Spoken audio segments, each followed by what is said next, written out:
Section 1. You will hear a man called Ken talking on the phone to a friend called Liz about holiday accommodation. First, you have some time to look at questions 1 to 6.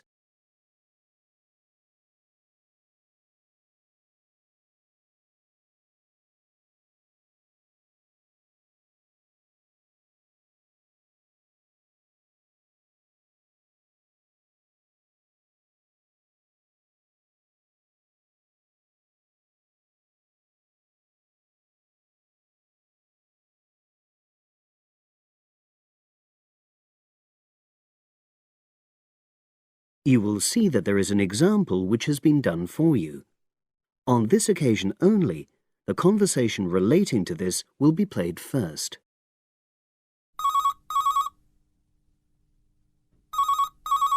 Hello.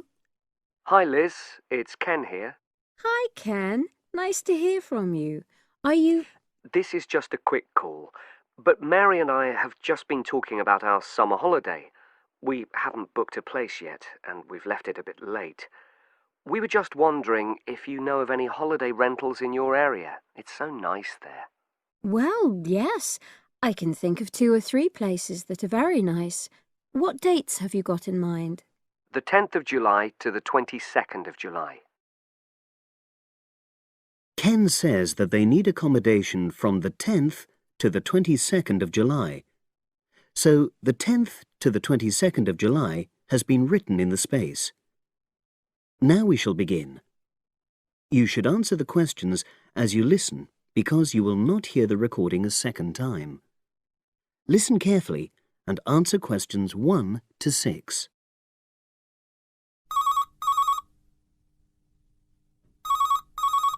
Hello. Hi Liz, it's Ken here. Hi, Ken. Nice to hear from you. Are you... This is just a quick call, but Mary and I have just been talking about our summer holiday. We haven't booked a place yet, and we've left it a bit late. We were just wondering if you know of any holiday rentals in your area. It's so nice there. Well, yes. I can think of 2 or 3 places that are very nice. What dates have you got in mind? The 10th of July to the 22nd of July. Oh, yes. That is quite soon, isn't it? Well, there's a place near here called Moonfleet. Is that MOONFLEET? That's right. It's quite a rural location, and it's next to the owner's house, but it's got fields all around it, so it's very pretty. Sounds okay. Can you tell me a bit more about it? Well, it's an annex to the owner's house, and it's an apartment with 2 bedrooms and an open-plan living area. Well, I like the sound of it. Is there anything we might not like about it? Well, it's quite a distance from the nearest shops, that's all. Okay. And... well, I'll tell Mary, but I don't think she'd mind that. Do you know how you book it? You have to book on the internet. There's a web address. It's www.summerhouses. One word. Yes, then .com. You'll be able to look at a photograph on that. Okay. And what about the others? Where are they? The second one I'm thinking of is called Kingfisher, and that's even more rural. It's a really beautiful location, in fact. It's by the river, and it's got nice views. It overlooks woodland on the other side. Is that an apartment? No, it's a 3-bedroomed house, and that's got a dining room as well as a separate living room and a kitchen. But I expect it's more expensive. You'll have to check the prices. It's probably a bit bigger than we need, but our nephew might be joining us. We're not sure yet. How do you book Kingfisher? You have to phone the owner directly. Shall I give you the number? I've got it here in my phone book. It's 01752 669 218. Right. Before you hear the rest of the conversation, you have some time to look at questions 7 to 10.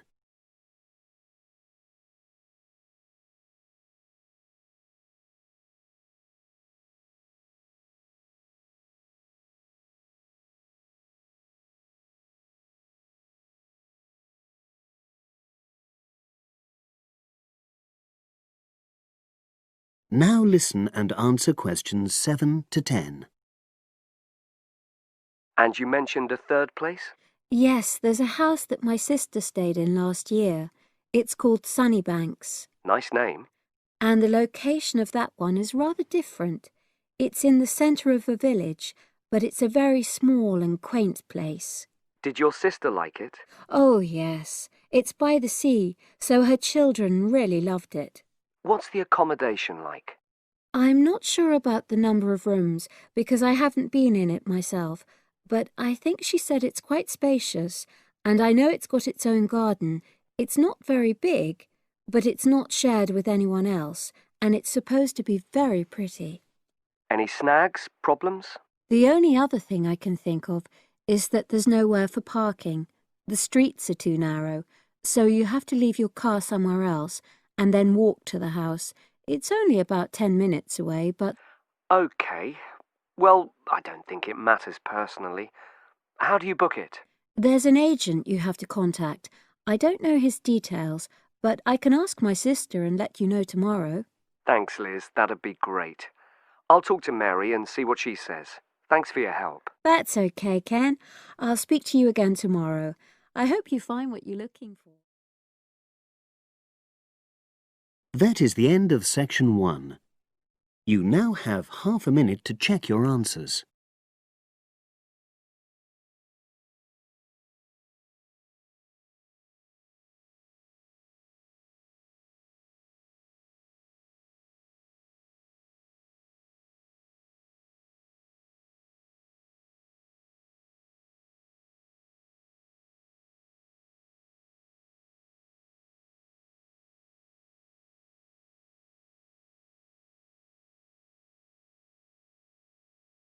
Now turn to section 2.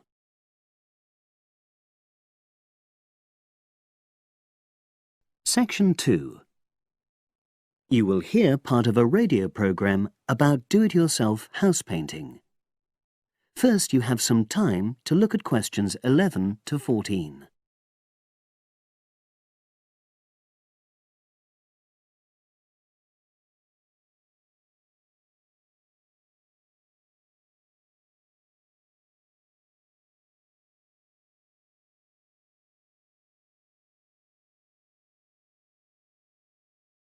Now listen and answer questions 11 to 14. Good morning, everyone, and welcome to our weekly series on home improvements. Today's program is about do-it-yourself house painting. There's never been a better time for people who like to do their own interior house painting. Although people still lead very busy lives, thanks to the availability of various new DIY materials, you can now decorate your home in a more efficient and a more environmentally friendly way. In 2009 alone, approximately 53 million litres of the paint that was sold in the UK were left untouched. That's enough to fill 21 Olympic-sized swimming pools. It's easy to overestimate how much paint you'll need to decorate your room if you use guesswork. And if you know exactly how much paint is needed, you avoid unnecessary waste. There are automatic paint calculators available now. Most of the major paint manufacturers provide them. Look on their websites or just Google paint calculator and see what comes up. Then simply measure the circumference and height of the room in metres, enter this into the calculator, along with the type of surface you're painting, and it will tell you how many litres of paint you'll need. But if you do end up with leftover paint, you can donate it to an organisation like Community Repaint. They will take the paint from you and redistribute it to local charities and voluntary organisations, so it goes to a good home. You can find more information about Community Repaint on communityrepaint, all one word, .org.uk. Now you have some time to look at questions 15 to 20.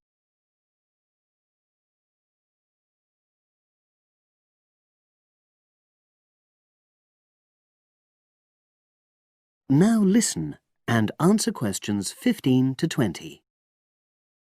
Another way of avoiding paint wastage is to check you're completely happy with your colour choice before starting to paint. For example, you can get a small sample of the colour you're thinking of using, then paint a board and move it around the room, so you can see how it looks against your furnishings and in different lights. Also, it's always better to buy high-quality paints because you get what you pay for. If you buy cheap paint, you might need to apply 2 or 3 coats to achieve the same coverage that you'd get from 1 coat of a good quality paint. You could also spend a week on a job that could have been done in a day or 2. And consider the environment. Most paint manufacturers now sell water-based paints that don't contain harmful chemicals or give off harmful odours, so get one of these. You can also buy paint that's packaged in recyclable containers. There's a lot more choice than there used to be. You can only do a good job which will last if you prepare the surfaces thoroughly before painting. In fact, in many ways, if you want to do a professional-looking job, this is more important than the painting itself. If there are any cracks or patches of loose plaster, painting over them won't solve the problem. Take the plaster out and fill the holes, allowing enough time for the new plaster to dry. And you won't get a smooth finish if the walls are dusty or greasy. So washing with water isn't enough.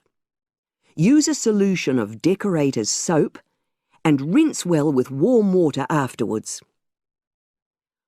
When you're ready to paint, we suggest you use a medium pile roller for walls and ceilings. A lot of people tend to use short pile rollers, but these give a patchy finish, and that wastes paint and time. Similarly, long pile rollers can create a thick, textured effect, which looks messy. The same goes for brushes.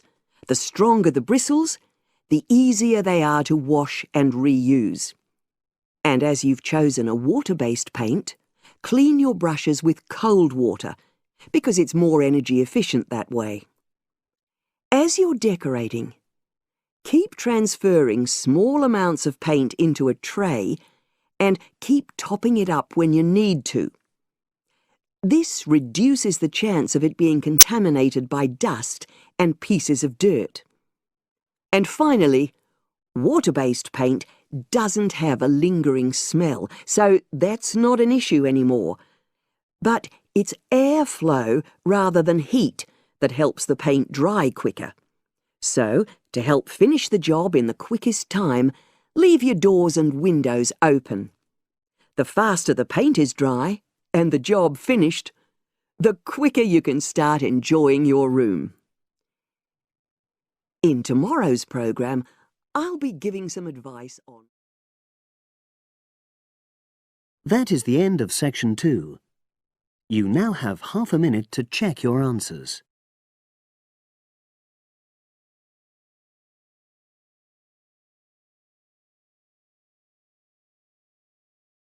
Now turn to section 3.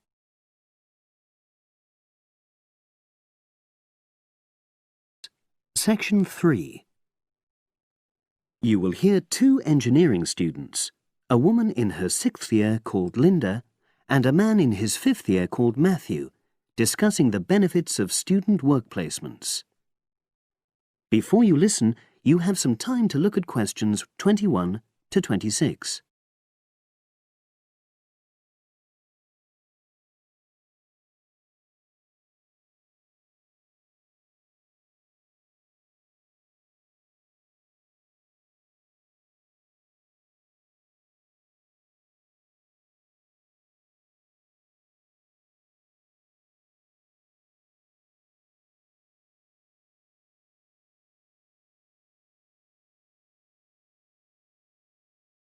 Now listen and answer questions 21 to 26.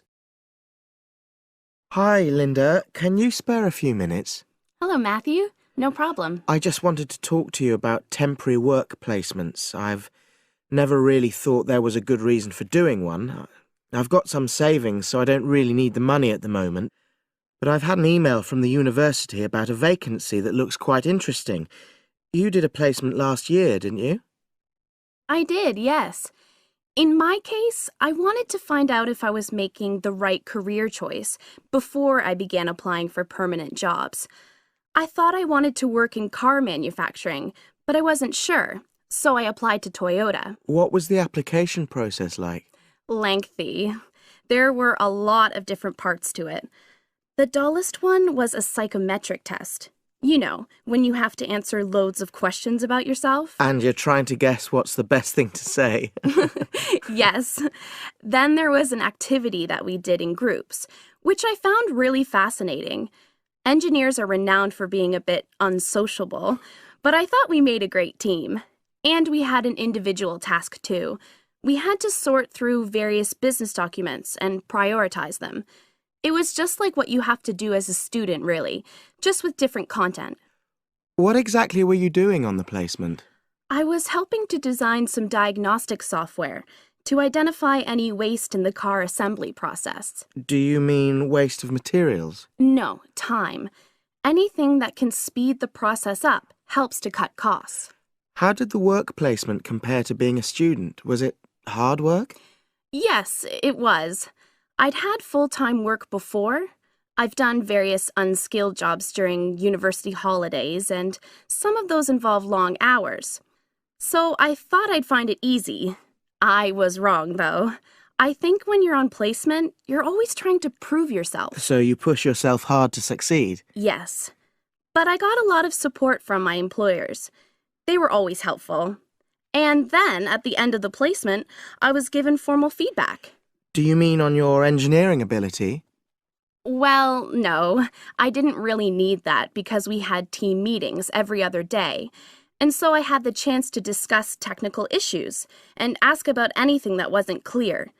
The evaluation was about general workplace things, like organizational ability, initiative, that sort of thing. I get the impression you think you benefited from the placement.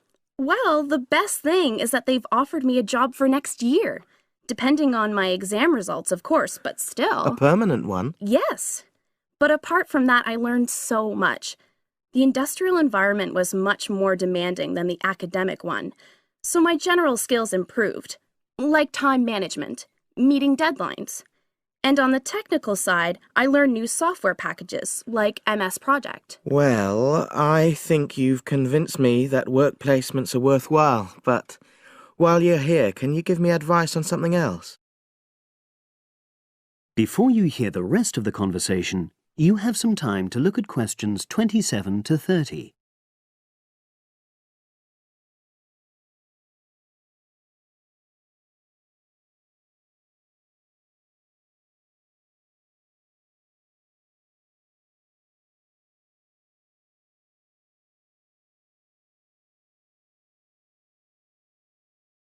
Now listen and answer questions 27 to 30. I'm about to make a start on the engineering materials module, and I've got a book list here. Can you have a quick look and tell me what you would recommend? That's if you can remember. Let's see. I do remember some of them. Yes, this one, The Science of Materials. I found the subject quite hard generally, but this book is very accessible, so it suited me. It doesn't cover everything, though. What about this one, then? Materials engineering. Oh, yes. I do remember that. But it's a bit out of date now, isn't it? Unless it's a new edition. I don't think so. But what I liked about it were the pictures. They really helped to understand the descriptions. It's useful just from that point of view. Let's see. What else? Oh, yes. That one there. Engineering Basics. I think out of all these, that's got the widest coverage. But I've looked at the contents page and it hardly mentions nanotechnology. Yes, you're right. The evolution of materials does, though. It's a recent publication, so it covers all the latest developments. It's a bit thin on the 1960s, though, and that decade was quite important. Well, it sounds as if they all complement each other in some ways. I don't suppose you can lend me... That is the end of section 3. You now have half a minute to check your answers.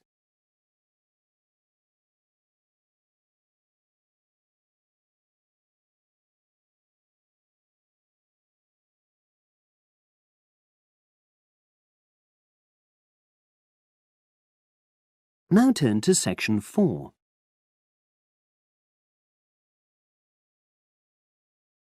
Section 4. You will hear a historian giving a presentation about techniques to identify the origin of handwritten books from the Middle Ages. First, you have some time to look at questions 31 to 40.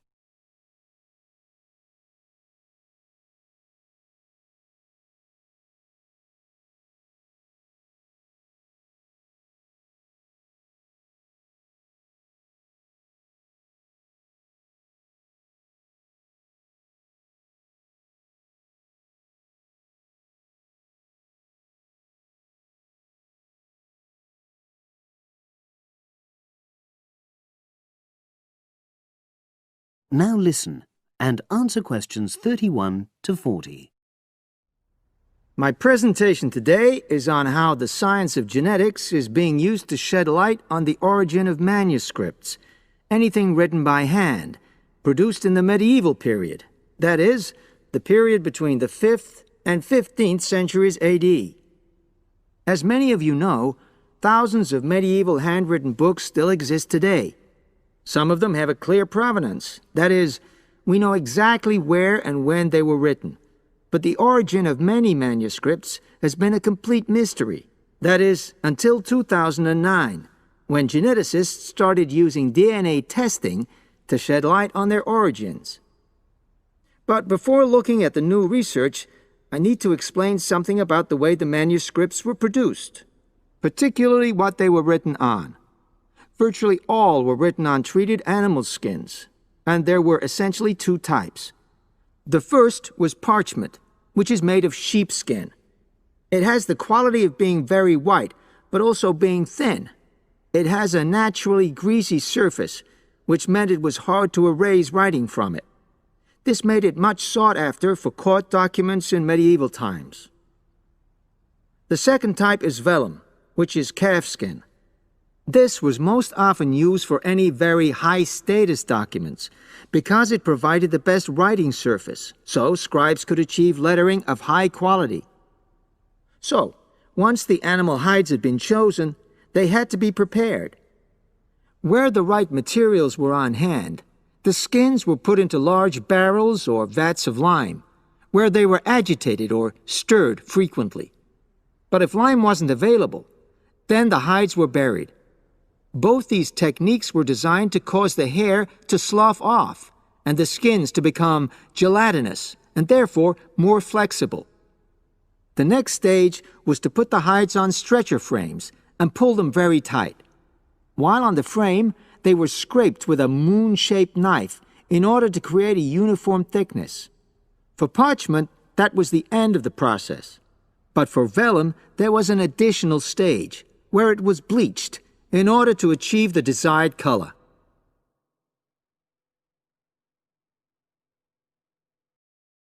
So, what does all this preparation mean for the quest to identify the origins of mystery manuscripts?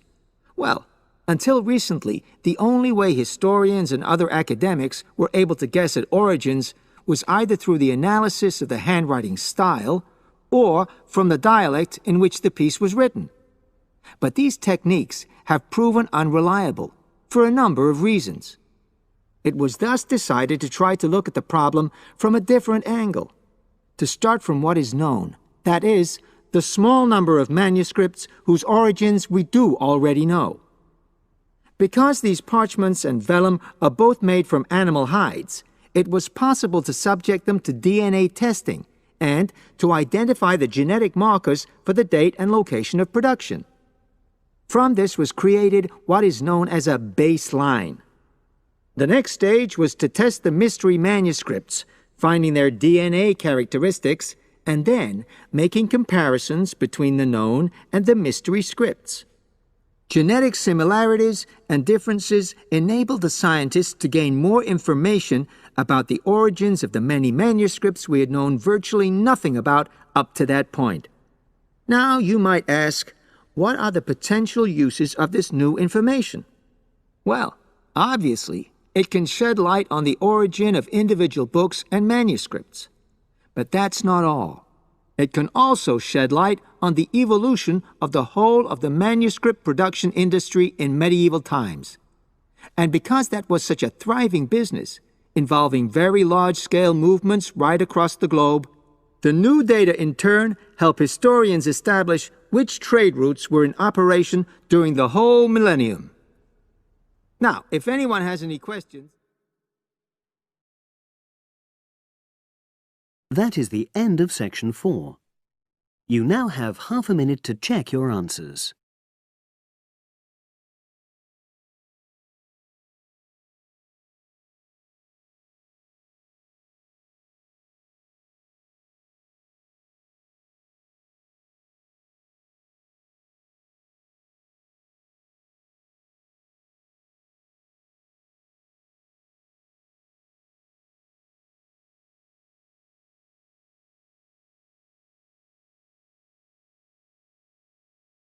That is the end of the listening test. You now have 10 minutes to transfer your answers to the separate answer sheet.